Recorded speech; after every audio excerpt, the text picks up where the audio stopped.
Grossly overweight yet good-hearted Professor Sherman Klump takes a special chemical that turns him into the slim but obnoxious Buddy Love.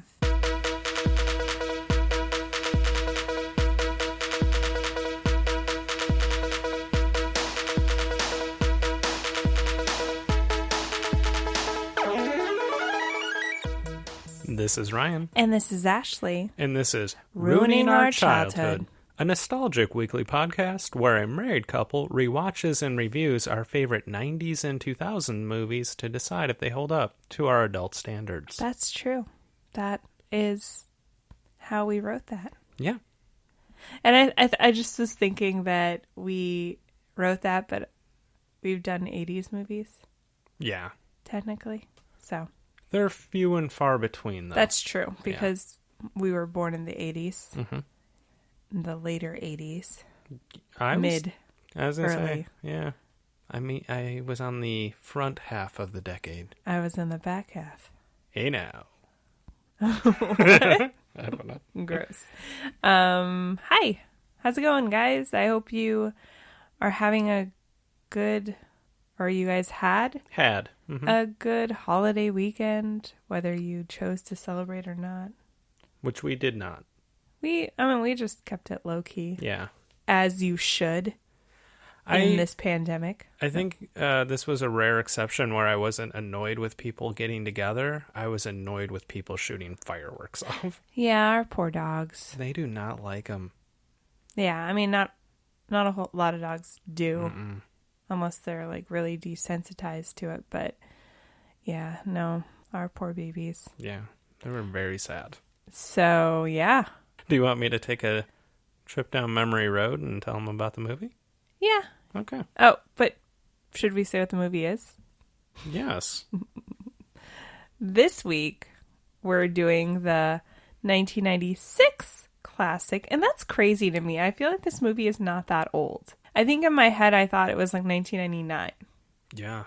But it's the 1996 classic, The Nutty Professor, starring Eddie Murphy, which is a remake of a Jerry Lewis movie, correct? Mm-hmm. So the 1963 Jerry Lewis movie, which was based on the 1886 novella, The Strange Case of Dr. Jekyll and Mr. Hyde.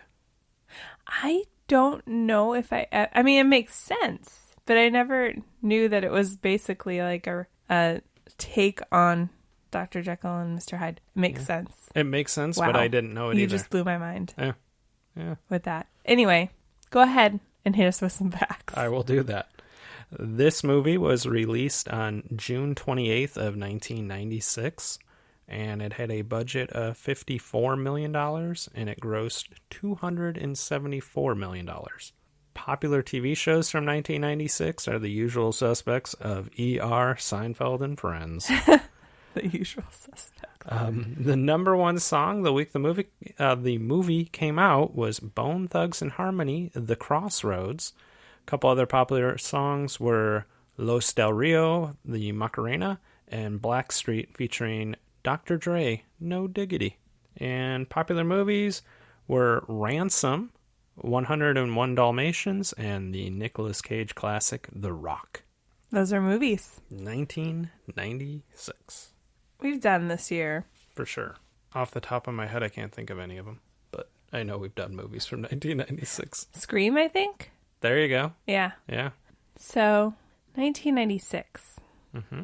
I don't remember seeing this movie in theaters, but I do remember renting it, and I remember kids talking about it at school and quoting it a lot, especially his family scene. Yeah. And that was like basically me going into the watching, like renting the movie, was the fact that this movie is going to be really hilarious because Eddie Murphy is once again playing multiple characters and in fat suits and being hilarious.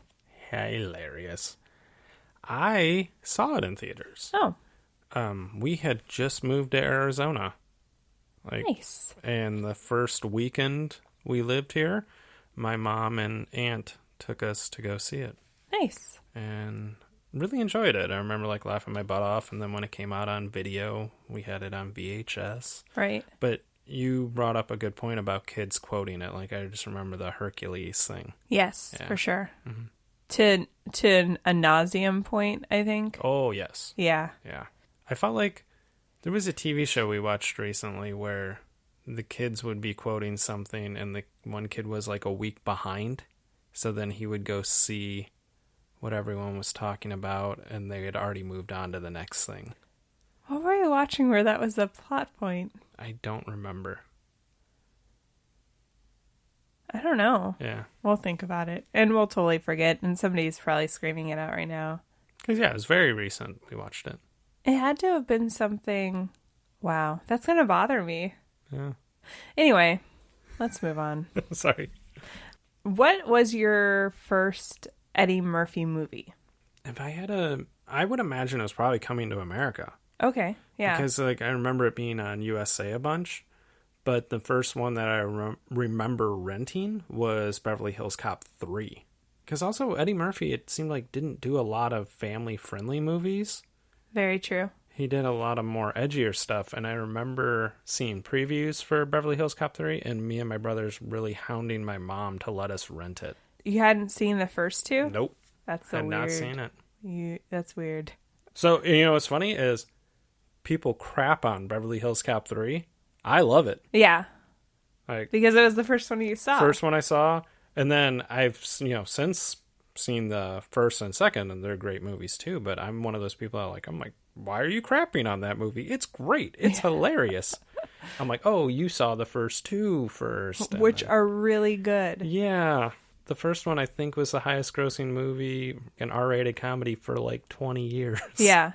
I think that was, I think Beverly Hills Cop 1 was the first Eddie Murphy movie I saw. And then my dad, and we've talked about it, my dad's classic VHS tapes that where he'd record movies off TV. He had The Golden Child, which was one that I'd watch a lot, me and my brother. And then maybe 48 Hours. Okay. But I don't really remember that one, so I didn't watch it as much as like Golden Child and Beverly Hills Cop.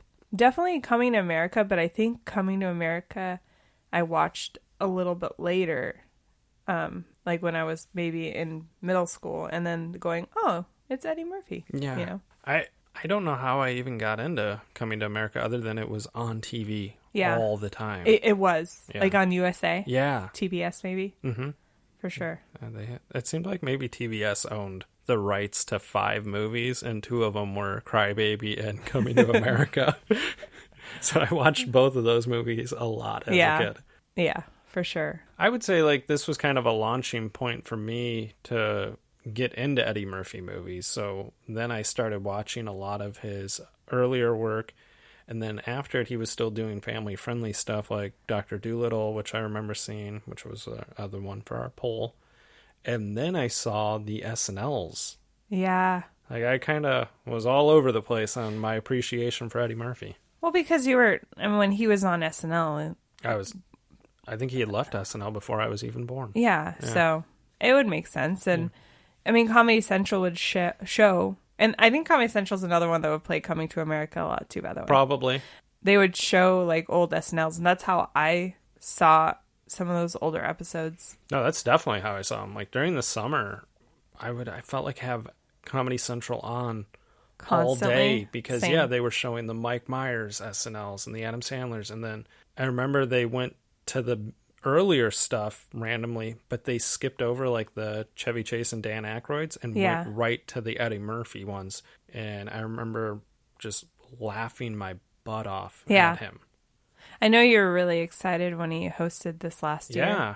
And it was a good episode. It was. And I feel like he hadn't done a lot the last few years. He kind of took a little bit of a break, but then he came back with Dolomite, which was really well acclaimed, and he got nominated for, I think, a Golden Globe. Yeah. And I think he's one of those people, like, maybe it was a whole nother generation is going to learn to appreciate him now again.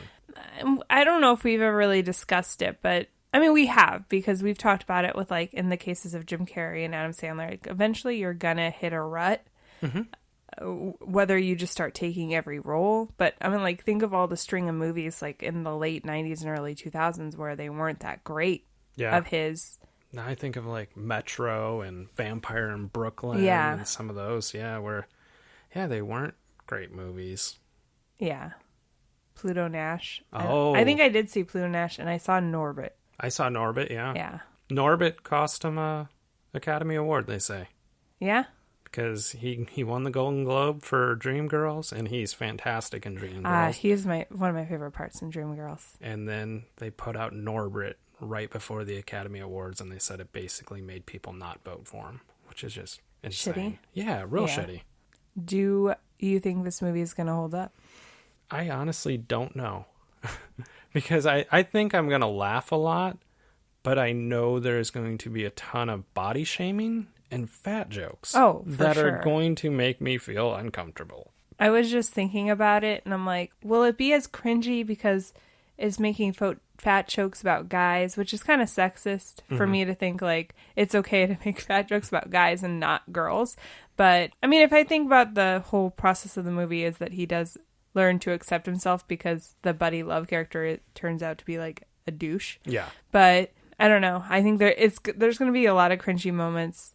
I'm on par with you, though. Like, I'm a little worried about that. So I don't think it's going to hold up. I'm going to take that stance as well. And I haven't seen it probably in 20 plus years. I would say the last time I watched it, I was a teenager, and I was probably getting ready to go see the second one. The second one. The sequel. What year did the second one come out? Like 2000? I was going to say 99, but you were correct. Yeah, it was. Came out in Always 2000, and it was incredibly less successful than the first one. It was still a profitable film, I'm sure. Oh, yeah. But it only made 166, so it made about $100 million less than the first one. I think I might have saw the second one in theaters.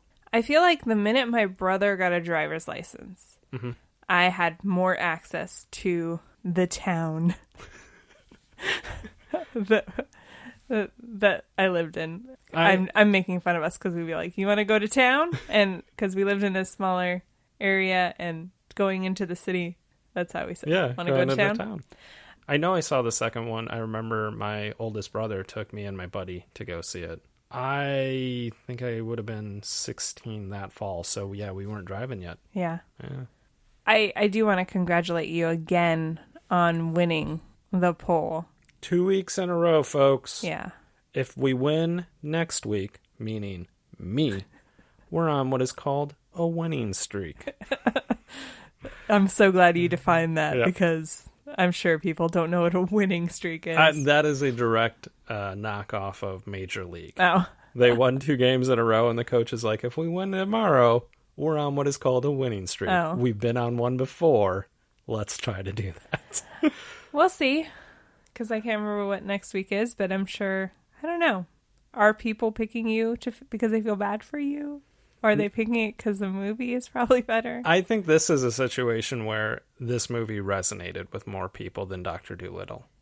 I guess. And maybe there was people that thought they were voting for the Robert Downey movie from January. And they're like, nope, not going to do it.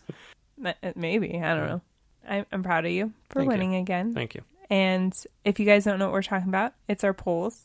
We have them weekly on our Facebook, Twitter, and mostly our Instagram, except for this week, because you were off on Friday for the holiday weekend, and I think that threw me off, and I forgot what day it was. And, and then I was like, oh, I forgot to post the Instagram poll. So, sorry about that. We'll be back up next week. Yeah, it'll be back up. And on Friday, everyone's going to have something to look forward to. Oh, yeah. Because we just recorded a brand new bonus-sode. Yes.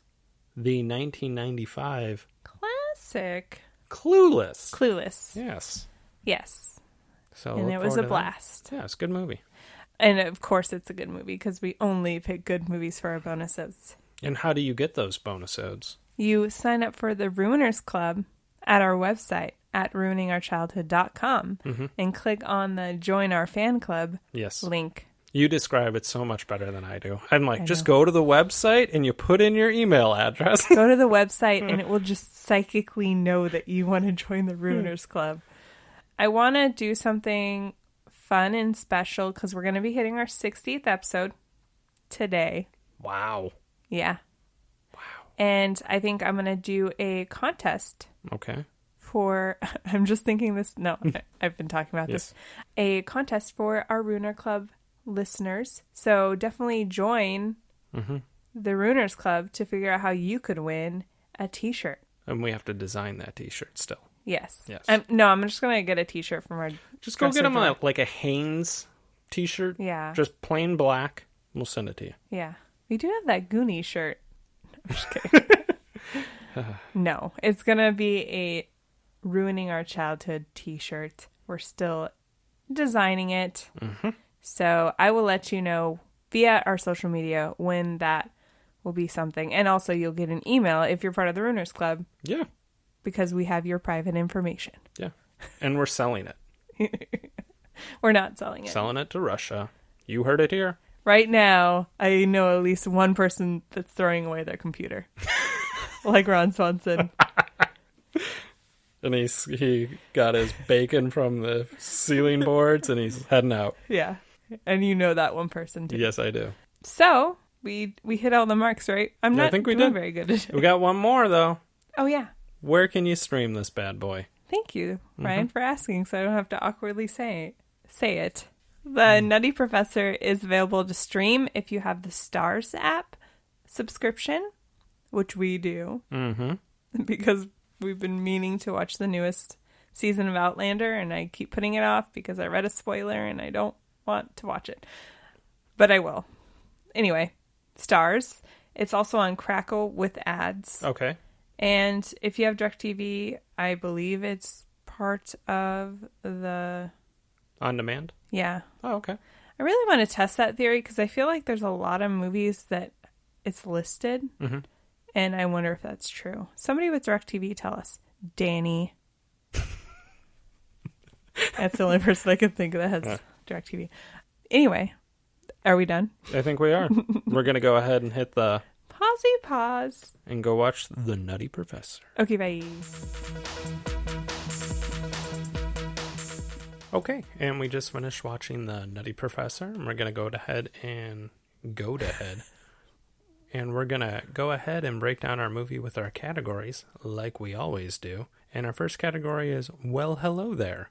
Well, hello there. Where we talk about any cameos of famous or recognizable actors or actresses that we forgot were in the movie. And half the cast is played by Eddie Murphy. So it was a relatively small cast compared to some of the movies we've done recently. Yes. Particularly the last one, Yes. I believe, had 1,000 people. 1,000, I believe, Yes. is the actual number. Yeah, it's a smaller cast. Much like smaller. you said, most of the characters are played by the same person. I think he plays 6 characters. He plays Lance Perkins, which is a Richard Simmons knockoff. He plays Sherman, who's the main Nutty Professor, and then his alter ego, Buddy Love. Yes. He also plays his father, Cletus, and his mother, Anna, his brother, Ernie, and his grandmother, Ida May. Yes. That is a lot of acting he does. Correct. The first person I noticed, besides Eddie Murphy, was Larry Miller, who plays Dean Richmond. He wasn't something we watched for the podcast, I want to say, and I just looked him up, and I couldn't figure out which movie it was, but he has been in The Princess Diaries, 10 Things I Hate About You. He played the dad. That's a big one And I he's been in remember a from. bunch of other movies, but those are the 2 I remember him from. He played the hairdresser in The Princess Diaries. Oh, okay. Yeah, I definitely placed him as the father from 10 Things About It. 10 Things I Hate About You. Yeah, And those are words. yeah. My first one, I don't even know if he has a line, but he plays a student in one of Sherman's classes, and it's Steve Monroe, Yes. who we've talked about before on the podcast. The big thing we know him from is being the E-string strangler on Veronica Mars, and then also playing Scott Proctor on Crazy Ex-Girlfriend. Yeah. So he had to definitely have been in one of the movies too Yeah, that we did. he was. I don't know which one though. Maybe American Pie or Maybe. Can't Hardly Wait, one of those. It might have been Can't Hardly Wait. Yes, he sings. Doesn't he sing Paradise City? Or is that Sherman that sings Paradise City? He starts it, and And then he says, I tutored that guy. I know this song really well because he like passed out or something. I can't. We did Can't Hardly Wait, like episode 5, Yes. maybe. So it's been a minute. My next one was John Ailes. He plays Jason, who is basically Professor Clump's, Sherman's, I guess, lab assistant. Yeah, that'd be the way to describe it. And he has been in quite a few things, but the thing I recognized him from was The Fosters. Mm-hmm. And he played just this coach of this robotics team that one of the girls in the show was up against, and he was a big old jerk. And then he's been in Euphoria on HBO with Zendaya and a couple other things, but mostly from The Fosters. Good on you for recognizing him, because I did not. I was just like, I don't know him. I'm really good with faces. Like the minute I see somebody, I'm like, I've seen that person before in a show. And it's like really obscure that he was literally in one episode of The Fosters. Yeah. But you were like, I know him. Yeah. You have like good facial recognition. Yeah. My next one was Jada Pinkett. Yes. At the time was Jada Pinkett, now Jada Pinkett Smith. She plays Carla Purdy, who is Sherman's love interest. Yeah. And Jada Pinkett Smith was in The Matrix and Girl Trip, and I think she was in Ali. Set It Up. Gotham. Yeah. She's been in a bunch of stuff. And obviously married to Will Smith. But... And she has a talk show with her family. They have a little talk show. Oh, nice. Yeah. I think it's just on Facebook, but oh, cool. They do like a table thing. I've seen clips of episodes. This was the first thing I remember her from. Didn't she guest star on Fresh Prince? I know she auditioned to play Will's love interest. Oh, okay. Maybe that's what I'm confusing her. But yeah, I think you might be onto something. This might have been the first movie I saw her in. And then I did watch Set It Up because En Vogue did the song. And Queen Latifah. Yeah. Ashley loves her some Queen Latifah. I do. Who was your next one? Dave Chappelle, which I yes. totally forgot was in this movie. I don't know how you forgot he was in this movie. Well, because I said earlier, I hadn't seen this movie in 20 years, and Dave Chappelle wasn't really on my radar 20 years ago. I don't know if at this point, when did Half Baked come out? That was like the first movie I saw him kind of in. I think. Okay. And then he looks really different from how he looked in, like, You've Got Mail, which is a movie we just watched in February. Mm-hmm. He looks the same, but Dave Chappelle is now, like, in crazy good shape. Like, Yeah. He's very muscular. I think it's part of the character. He looks goofy. Like, he looks scrawny. Yeah, but he's supposed to be, because it's supposed to be really easy for Buddy Love to make fun of this guy. But he plays, I didn't say it, but he plays a comedian named Reggie Warrington. Warrington, yeah. And he makes fun of Sherman at the club that they go to called Scream. Yes. That was a devastating scene, man. I remember that scene from when I was a kid and thinking it was really horrible. Ugh, the look on his face when he was calculating the fact that this comedian's going to go down the line and he's going to eventually head to their table and make fun of him. Is he's like, why would anybody make fun of Jada Pinkett Smith, who is gorgeous? Yeah. And he starts getting up, but he has this like look of panic in his eyes, and that's just like really relatable in the sense that you're like, I don't want to be here. I'm scared. I need to get out of here. Yeah, he was just a terrible, like, everything bad you could think of when you think of a comic. Yeah. Well, I think it's written that way. Well, I just think when we went to a comedy festival and Jeff Ross was there. Yeah. And Jeff Ross is an insult comic, and that's what he does. But he asked for volunteers to come up there, and he was like, I'm going to riff on you, like, and went around. And then I remember a guy in a wheelchair raised his hand, and Jeff Ross brought him up there, and he was just like, I can't make fun of you. Yeah. But Dave Chappelle wasn't that. Like, he was like a generic comic. Yes. And he wasn't witty, but it kind of comes back around to when Buddy Love goes to the same club with Carla, and he realizes, like, the jokes, they're really obvious and easy, low-picking fruit of jokes, right? So that's why he starts, laughing so loud to the point where it's obnoxious, and then he turns it around on him Which was always one of my favorite scenes. Where Yeah. he does, yeah. It's the only time Buddy Love is, I guess, likable. Yeah. Yeah, because he's kind of a dick the whole time. He just goes down. And it's supposed to be. He's supposed to be the villain. Yeah. So, what was your next one? My next one, it's extremely brief, and Buddy's just flipping through the channels late at night, and there's an infomercial for the Thigh Master, and it's Suzanne Summers doing her Thigh Master thing. She was on Three's Company and Step by Step. Yeah. That's a big one I remember her from.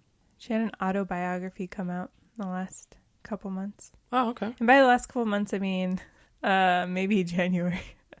Oh. I was just trying to think the last time 2020 is just a blur. Yeah. No one blames you. My next one was John Prosky. He played one of the doctors in Sherman's nightmare. So Sherman has a nightmare that he is in a ER room. Mm-hmm. And I just said ER room. Emergency room. He was in an E-room. And the doctors are trying to do surgery on him because he's getting too fat. Like, he's expanding. And one of the doctors was John Prosky, and he's from True Blood. He plays I think he was in another movie we watched, because I remember putting his name down for a different movie that we watched for the podcast, but he was in True Blood. He played the, councilman that Lafayette was sleeping with in, the first season. Mm-hmm. And then he was in Scandal and The Fosters, too. Ah, So, bringing it back to the Fosters. yeah. I love that show. Yes. Who was your next one? My next one was James Coburn, and he plays Harlan Hartley, who is a big money donor for the alumni. school. Yeah. And big thing that I remember him from was The Great Escape. Yes. And then also I looked it up. He does the voice of Mr. Waternoose in Monsters, Inc. Yeah. He passed away, I think, in 2002, though. Mm-hmm. But I did see that. And he was also in The Magnificent Seven. Oh, okay.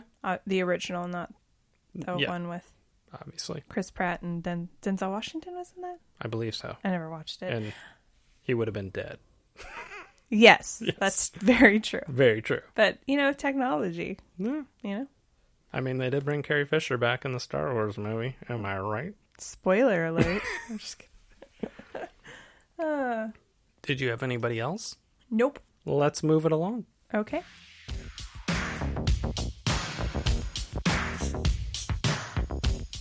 The next category is called Kids Would Call It a Throwback. We call it the prime of our teens, where we talk about fashion, offensive jokes, or dated references. What did you think about the fashion?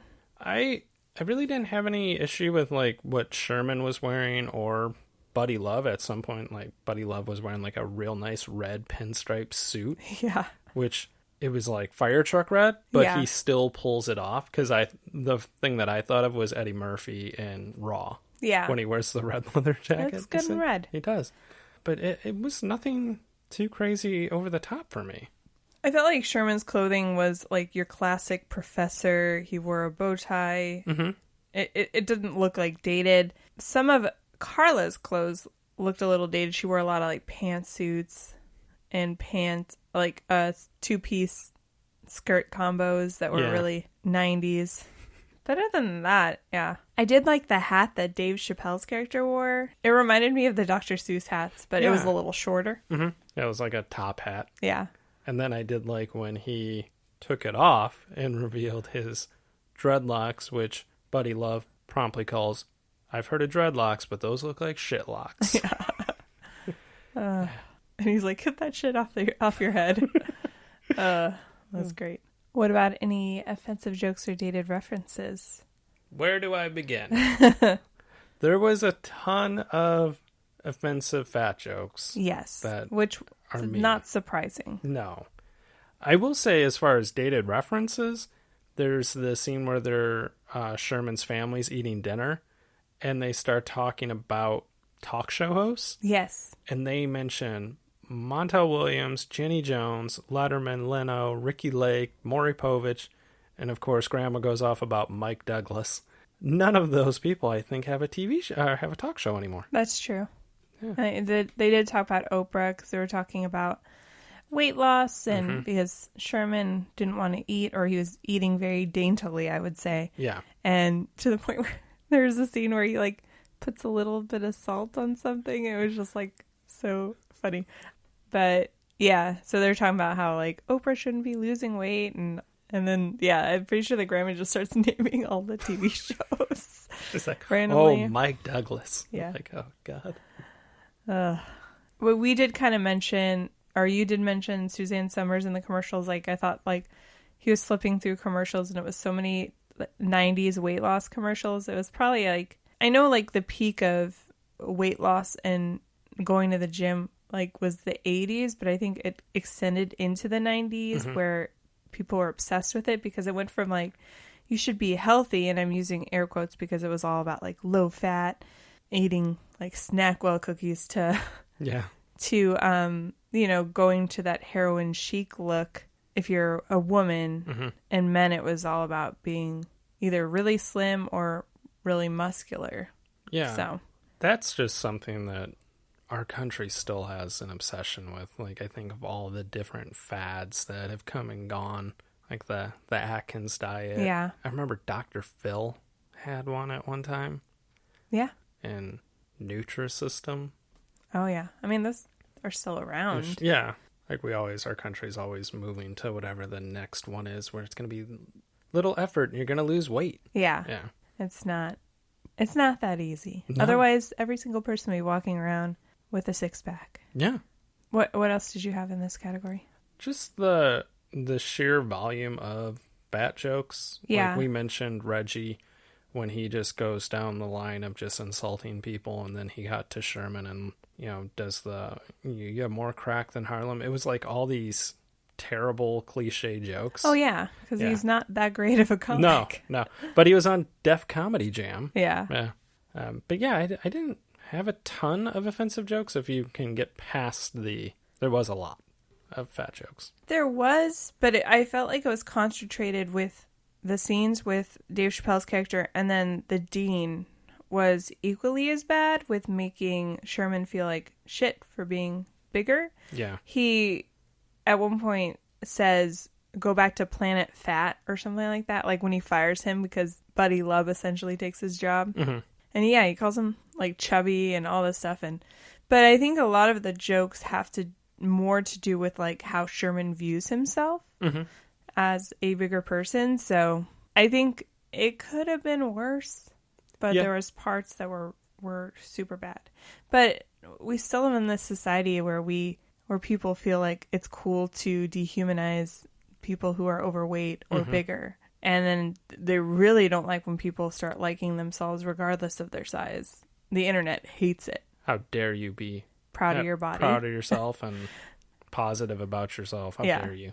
It's because everybody else hates themselves, so they need to like deflect on other people. I got really deep with that. Sorry, guys. As far as references, the one thing that Buddy says to Reggie when he's being obnoxious and ruining a set is he's like, "You're the next Lenny Bruce." Yeah. And I caught that, yeah. Which was a interesting comic to pick him, go with that. But also Lenny Bruce was a little edgy, and he's like, Reggie's edgy and that's terrible. Did you have anything else here? I don't. I got some for our next category. Okay.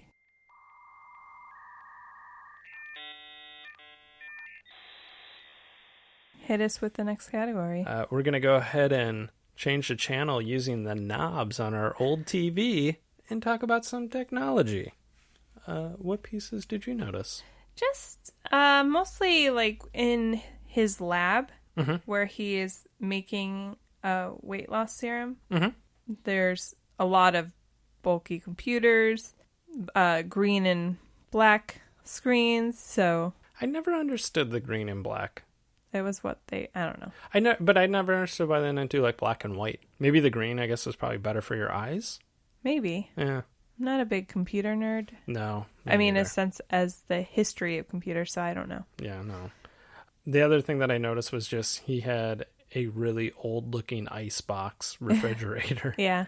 Which I was like, he seems to like make decent money being a professor. He should be able to have a better refrigerator. But hey, if it works, don't replace it, I guess. That's true. Save you money. The only other thing I really wanted to talk about was the CGI at the end of the movie, specifically when he's kind of fighting with himself to suppress Buddy and Sherman. It's going back and forth. And at the very end, when he starts kind of transforming back into Sherman, some of the CGI was a little grainy and not great. But other than that, it wasn't too bad. The only piece that I really thought looked kind of crappy and choppy was when he gets in the Dodge Viper and he's trying to like bail with his assistant. When he was driving backwards and stuff, like the actual driving scenes looked terrible. Yeah. I didn't think that would be something that they would struggle with as far as filming. Yeah. Thank you. I couldn't think of the word.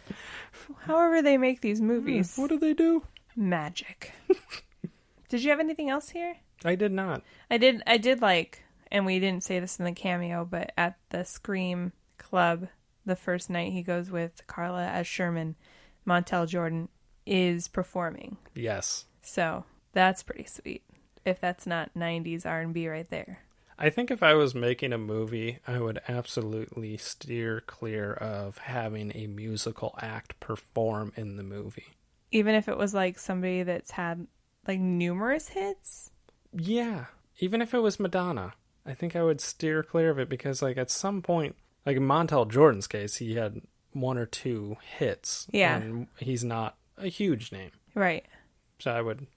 That's if I was making movies, little old Ryan over here who doesn't make movies, I would do that. I mean, we've talked about it numerous times when you get somebody that's like the it person or they have like a hit at the time. Mm-hmm. The music industry is not.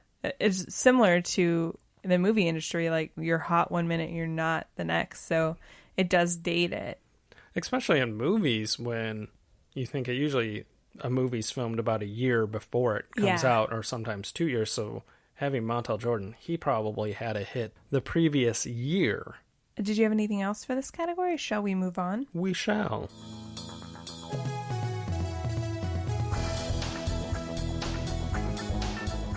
The next category is called Is It Even Good?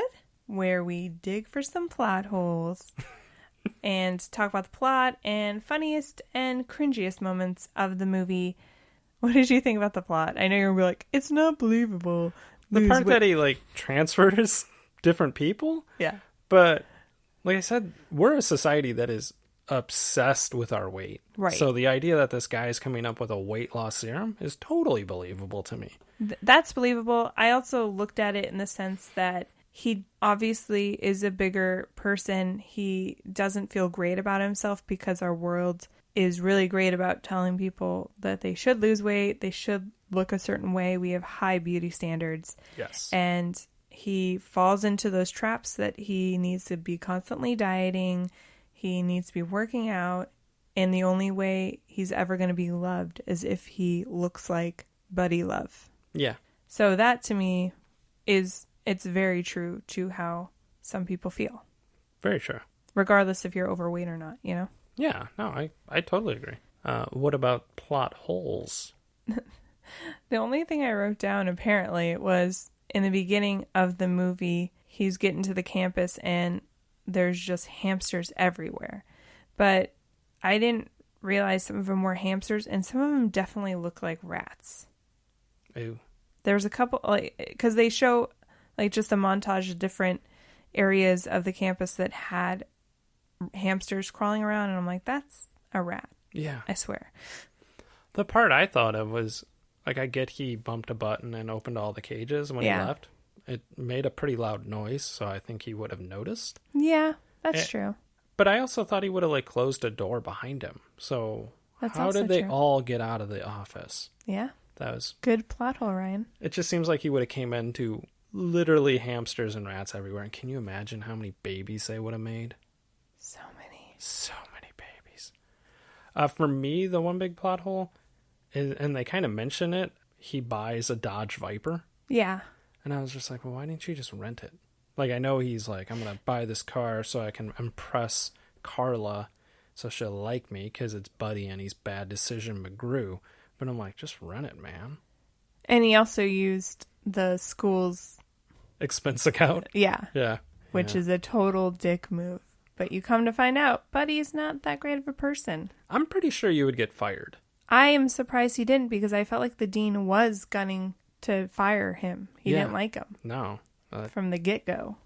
Dean's a dick. He was. I didn't really have... I'm sure there are actual plot holes, but I think overall it wasn't something I dwelled on, or it wasn't stuff that I caught that annoyed me. So, yeah. Fair enough. What was your funniest line or moment? I love the scene where he's having dinner with his family, but specifically when Grandma starts challenging Cletus to a fight. Yes. And she just keeps saying, come on. And you walk over here, you're walking back with a limp. And she even threatened to throw a knife at him. Yeah. And Cletus would just give it right back. But it's just funny to think of an 85 or 90-year-old woman just being so self-assured and thinking she could whip, I think it says, her son-in-law's ass. Yeah, I wasn't sure if it was her son-in-law or if it's her son. Yeah. I think it would be funny if it was her son. I did have some parts where Grandma, especially when Cletus says, I would like to volunteer to put this old bird out of her misery. And then that's when it starts, the shit talking. Mm-hmm. The talk shitting. The talk shitting. The talk shitting. But I did like when Sherman first takes the serum and he gets really excited and he goes to the store and he's like, I need spandex. I need all the spandex. And he is flexing in the mirror so much that he almost gives himself an aneurysm. And it was funny. That was actually my second moment. Yeah. That's such a good one. Because also, if I ever got ripped like he did, I would do that. I'd be like, I'm just wearing spandex. That's all I'm going to do. Skin tight shirts. That's it. Yeah. And you're going to be like, Ryan, I'm not going in public with you. Nobody wants to see your package. No. What was your cringiest line or moment? You actually hit on it a little bit. The dean, he was so rude to Professor Clump, and it kind of all went into this one moment when he brings Sherman to his office and he's mad about the hamsters getting loose on campus. And he literally says, if I had a rifle, I would shoot you. And he called him a fat tub of goo. Yes. He was such a jerk. And then the icing on the cake, though, where you kind of are happy, is one of the hamsters shits in his coffee cup. Yes. So that was mine, was him drinking the hamster poo coffee. Yeah. But I do like that you pointed out the dean threatening him, because I'm like, Professor Clump has a hostile work environment, lawsuit on his hands, right? Yeah. He could. He was such a dick to him. He was. Yeah, I agree with you. Totally has a lawsuit on his hands. I would like to point out that when we started the movie, the first character we see is the Lance Perkins, who is the Richard Simmons type. I literally don't remember that Eddie Murphy played him. Which blew my mind. Because his impression of Richard Simmons is so well done, I thought it was Richard Simmons. Nope. Lance Perkins. Did you have anything else you wanted to talk about? Just real briefly, and you caught it, is when Buddy buys the Dodge Viper, the camera pans down and it shows the license plate, and he has a vanity plate that says penis car. And I was like, more like small penis car, because whenever I see a car like that, I assume the person has a small penis. Very true. Sorry for anybody that owns really nice sports cars. We just assume you got a tiny wang. Yeah. Why else would you buy it? Yeah. Not that you're a fan of those cars. There was something else I wanted to talk about. I did want to talk about how the fact that the reason that Buddy Love acts the way he does is because he has such high testosterone that it makes him almost manic. But I just felt like Eddie Murphy played him like he just did a bunch of coke. Yeah. And he's just, especially later in the movie, because he just keeps getting worse. Yes. Because his testosterone levels are off the charts. Towards the very end. You're like, oh my God, he's going to die. His ego just keeps getting bigger. He just is going crazy. It was a good idea to include that tidbit of information, because it explains helps explain the downward spiral that he goes through. Yeah. Where he's on a date with Carla and he's hitting on other women. Yes. And she's like, see you later. And he does not give a crap. Right. So. And he still thinks he has a chance with her. Oh, yeah. Well, because he's the man. Yeah, that's true. I did love when he sends her a card and he's like, here's a wallet-sized photo of me for your enjoyment. And it's just Eddie Murphy with the biggest smile you've ever seen. Yeah. Yeah. And as I pointed out when that happened, I was like, when did he have time to get... Go get professionally done photos? Yeah. I think I'm good to go. I think we talked about all the things that I wanted to talk about. If you want to hit us with some... Awards? Yeah, that thing.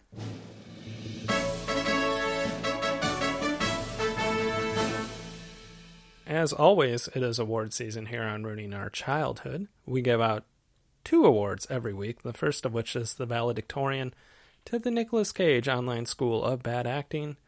Whom did you give your award to? Like we said earlier, the cast isn't very big. So I ended up giving it to Jason, John Ailes, mostly just for the scene where he is at the Scream Club too, and he thinks that Sherman's credit card has been stolen. Yeah. Because he sees Buddy Love leaving the club. Mm-hmm. And he thinks he stole his identity or something. So he follows him, and then when he's changing back into Sherman, he realizes he's like screaming in the car. He's in the car while they're crashing and stuff, and he's just like, oh man, oh man, oh man. He just keeps saying, oh man. Yeah. And there's just parts where he just kept getting punched in the face by Buddy Love. Like, don't get that close to him anymore. Just write down the license plate. It's not hard to remember. Yeah. It's literally penis car.